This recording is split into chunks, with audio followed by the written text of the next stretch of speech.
Hello दोस्तों, सुनो कहानी में आपका स्वागत है।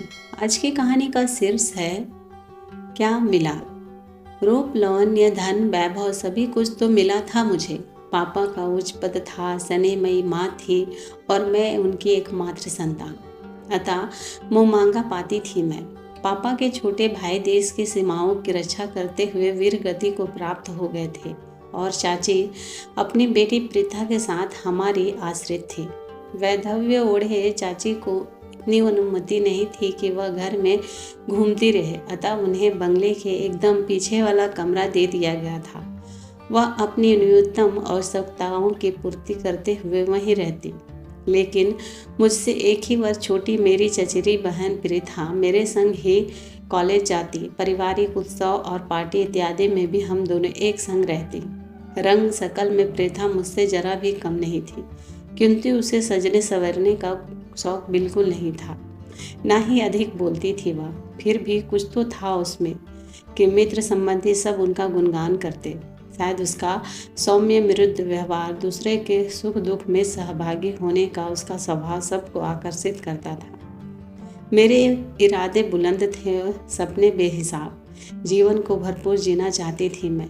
डट कर मेहनत करना, पढ़ाई में जुटे रहना प्रीता सराखी सीधी साधी लड़कियों के लिए ही ठीक था। मैं तो भाई किसी ऐसे लड़के की तलाश में थी जो खूब ऊंचे पद पर हो, जिसके ओहदे की धाक हो और जिसमें शान और शौकत हो, ताकि मैं ठाठ से ज़िंदगी बसर कर सकूं। मैंने अपने मम्मी पापा को भी अपनी इच्छाओं से अवगत करा दिया था और इसकी आपूर्ति करना उनके लिए कठिन काम भी नहीं था।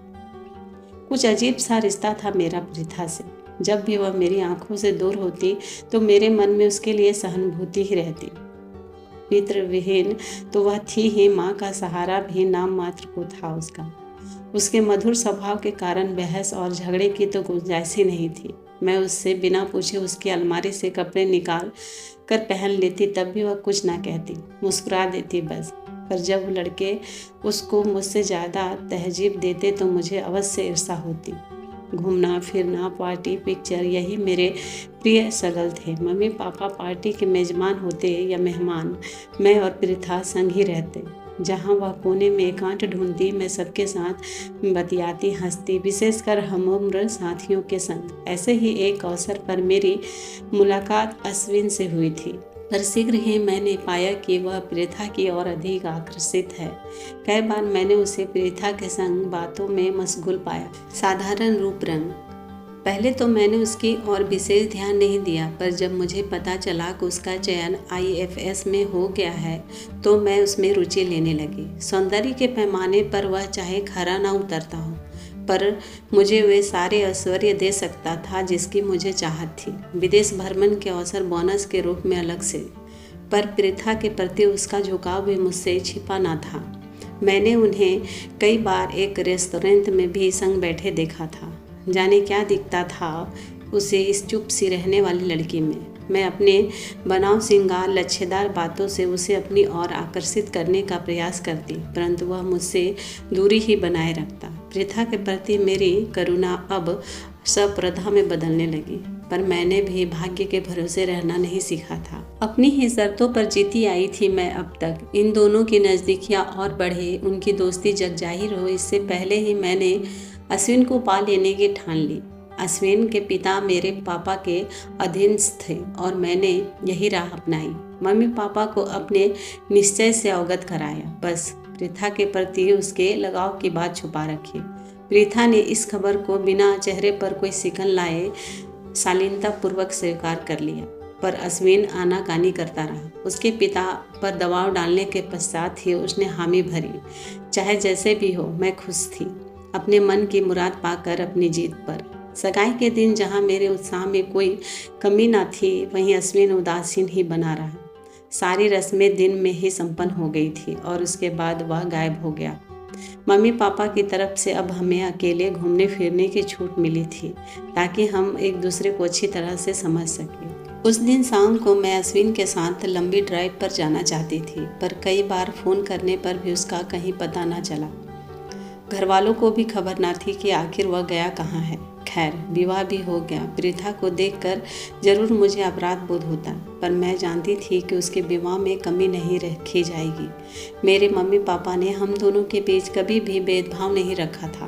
पर इस बीच प्रीथा को अजमेर कॉलेज में नौकरी मिल गई और उसने चाची को लेकर वहीं जाने की ठान ली। पापा ने बहुत समझाने का प्रयास किया कि यदि वह नौकरी ही करना चाहती है तो इसी शहर में उसे अच्छी से अच्छी नौकरी मिल जाएगी, पर प्रीथा नहीं मानी। पापा ने स्वयं जाकर अजमेर में उन दोनों के रहने की सुरक्षित प्रावधान कर दिया। सच तो यह है कि प्रीथा के जाने की खबर सुनकर मुझे कहीं भीतर राहत ही महसूस हुई थी। मेरी गृहस्थी की गाड़ी मस्त होकर चल रही थी।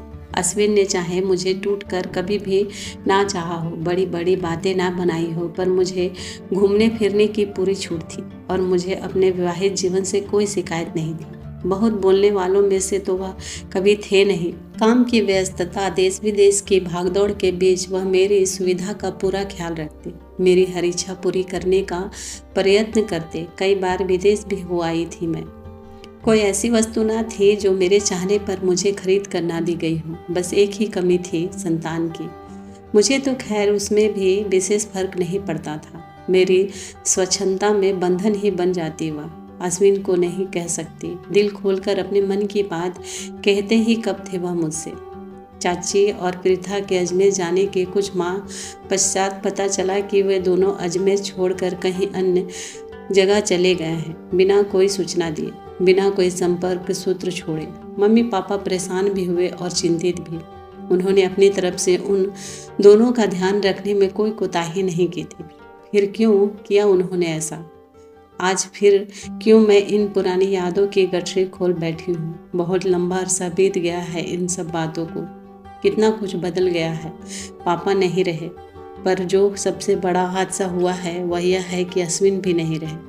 हमारे विवाह की 25वीं वर्षगांठ से एक सप्ताह पूर्व जब वह दौरे से लौट रहे थे तो एक हवाई दुर्घटना का शिकार हो गया और उनके जाते ही ताश के पत्तों से बना महल शाही भरभरा कर गिर पड़ा मेरे आसपास का सब कुछ। बहुत फर्क आ गया था मेरे जीवन में इन 6 महीनों में ही। एक व्यक्ति के चले जाने से कितनी वीरान हो जाती है दुनिया। अश्विन के समय इतना रुतबा था मेरा, वर्दीधारी कर्मचारी की पूरी फौज ही मेरे इशारे पर उठती बैठती थी। अनेक पार्टियां, बड़े बड़े अधिकारी से मिलना मिलाना, विश्व भर की कलाकृतियों से सुसज्जित मेरा घर, इन बेजान मूर्तियों के सिवा सब खत्म हो गया। एक अश्विन के जाते ही इन मूर्तियों में अगर जान होती तो निश्चय ही ये मुझे छोड़कर जा चुकी होती। मुझे कभी जिंदगी अपनी ही शर्तों पर जीने का दांभ था, अब अकेली ही असहाय महसूस करने लगी थी। अश्विन पर, बल्कि यूं कहो कि उसकी पोस्ट पर ही टिका था मेरा वजूद। मैंने अपनी तो कोई पहचान बनाई ही नहीं थी, सो उनके जाते ही धराशायी हो गया मेरा जीवन। तन्हा रह गई मैं, बस एक माँ बच गई थी मेरे पास। वृद्ध, छिनकाय और याददाश्त सब कुछ खो चुकी थी माँ। और प्रीथा, अपने हाथ में उसी का पत्र लेकर तो मैं गत जीवन का चक्कर लगा आई हूँ। इस पत्र में उसने अपने रहने की सूचना दी है। जिस तरह वह आकाशमात चली गई थी और जिस तरह उसके जाने से भीतर कहीं राहत महसूस हुई थी, उसी तरह खुश हूँ आज उसके आने की खबर पाकर भी। प्रीथा ने गाड़ी का नाम अथवा समय नहीं लिखा, वरना किसी को स्टेशन भेज देती। तारीख लिखी है बस। सो सांझ के धुंधले में खुद ही आन खड़ी हुई। साथ में एक युवक लपक कर मेरे गले लगी और बोली, यह पार्थ है, मेरा बेटा।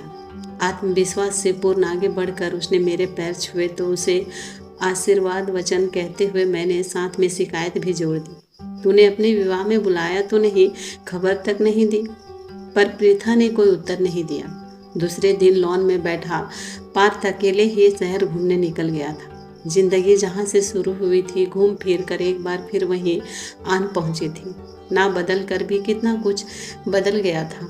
समय ने हम दोनों को एकदम भिन्न रूप से प्रभावित किया था। मुझ पर उम्र का असर अधिक स्पष्ट था। इतने ऐशो आराम के कारण वजन दुगना हो चुका था। पिछले दिनों की हताश ने चेहरे पर भी अपना असर छोड़ा था।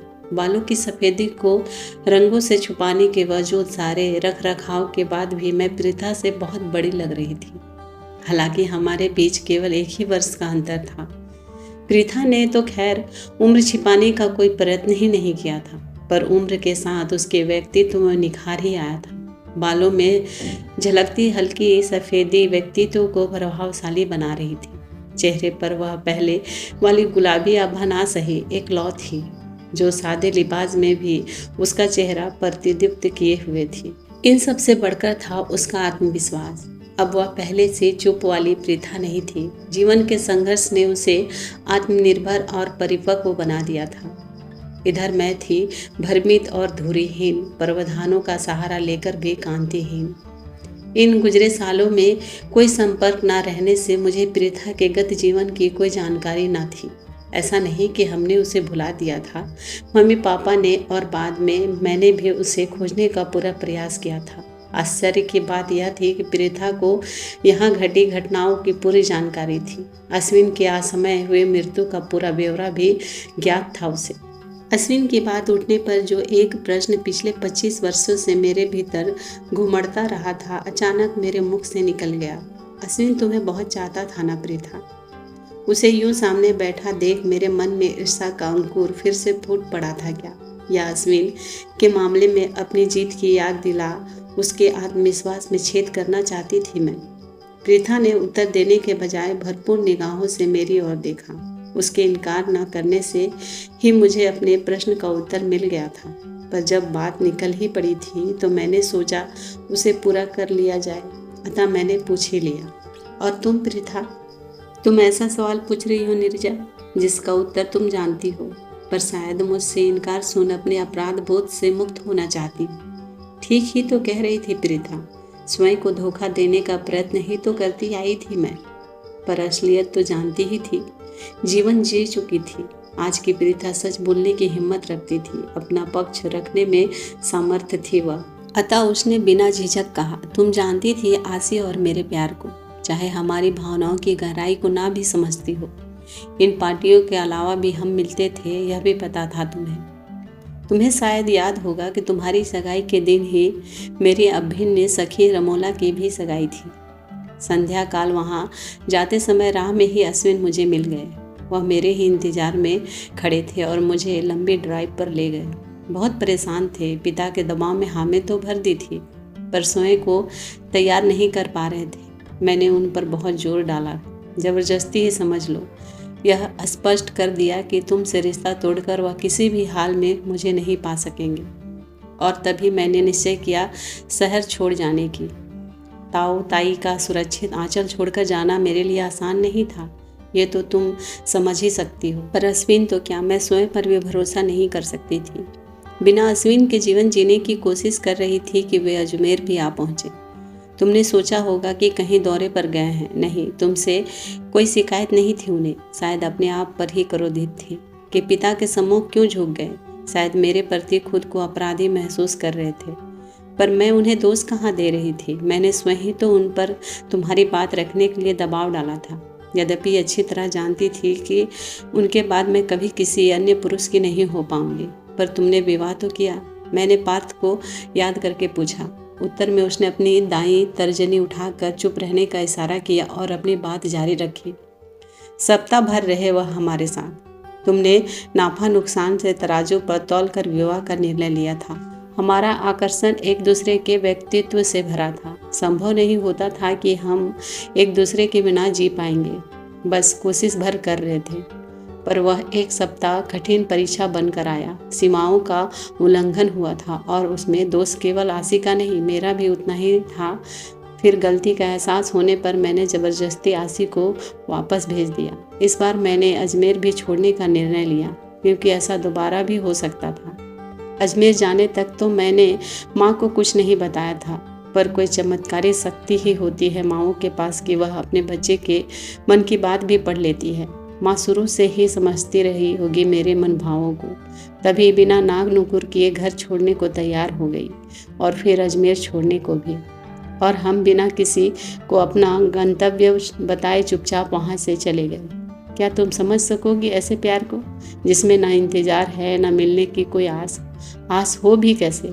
राह तो मैंने स्वयं ही बंद कर दी थी। भगवान भी अगर सामने आकर वर देने को तैयार होता तो भी मैं आसी को ना मांगती। हर पल तुम लोगों की खुशियों के लिए ही प्रार्थना की मैंने। चाहे मेरे हिस्से में सिर्फ अकेलापन ही आया हो, जीवन भर का अकेलापन, बस कुछ यादों को छोड़कर। और पार्थ आशी का ही बेटा है, उसके प्यार की निशानी। पल भर को मेरी मुख मुद्रा कठोर हो गई। मैंने प्रीथा से पूछा, क्या अश्विन जानते थे यह बात? कैसे जानते? इस बात का पता चलते ही तो शहर छोड़ गए हम, ताकि वह मुझे ढूंढ ना सके। मैं तुम लोगों से नहीं भागी थी नीरजा, भागी थी आशी से, भाग रही थी स्वयं अपने आप से। डरती थी कहीं उसे सामने पाकर फिर कमज़ोर ना पड़ जाऊं। बहुत कमी महसूस की तुम सबकी, ताया जी की मजबूत सहारे की। 10 वर्ष पूर्व माँ भी चल बसी। पार्थ भी तब छोटा था। मुश्किल से ही स्वयं को रोके रखा। रमोल्ला से ही टेलीफोन पर तुम सबका हालचाल पूछ लेती थी, पर अपना पता ठिकाना तो उसे भी नहीं बताया कभी। एक अच्छी खबर है, पार्थ का IAFS में चयन हो गया। मैंने उसे अपने कार्य क्षेत्र चुनने की पूरी छूट दी थी। यह निर्णय उसका स्वयं का है। अश्विन होते तो उन्हें बहुत अच्छा लगता। प्रीथा अपनी बात पूरी कर चुकी है। हम दोनों के बीच केवल मौन बचा है। कोई प्रश्न अनुत्तरित नहीं रह गया कि मैं पूछूं, और भीतर अनेक प्रश्न हैं अनुत्तरित।